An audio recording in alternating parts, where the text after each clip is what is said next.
Magandang umaga po mga idol.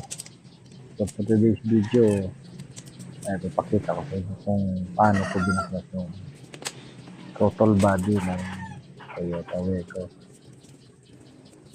Tinanggal ko muna yung connector at nilagyan ko ng tape para di napasukan ng dumi.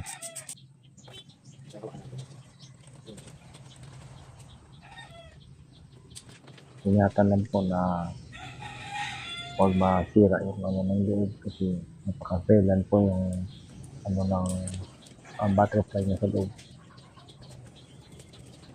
So, gumamit lang ng ano sa paglinis ito. Gamitan nyo lang ng carburetor cleaner. Ayan. Hanggat maaari, huwag nyo na pong galawin yung sa loob. Parang battery fly na yan. Linisin nyo lang hanggat maaari. Kung ano lang maabot nyo sa loob. Linisin nyo pong buti. Nakapunasan, patuyuin. Ganyan lang po. Hindi mo na kailangan na buksan pa yan na kasi baka magkaroon pa ng problema.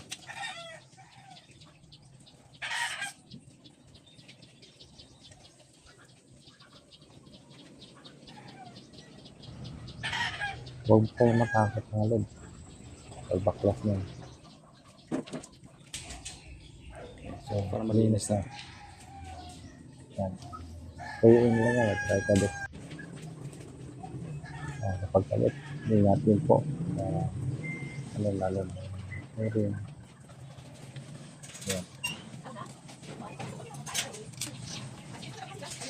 So, unahin nyo lang natin. Ilagyan ng bolt. Para mas cute siya. Balance lang. Yun natin yung mga bolt. Para yung pantayang lapat na hindi siya magkaroon ng uwang. Yan po pinakapagkat. Saka tamang higpit lang po. So, tamang higpit yung alad. And dito lang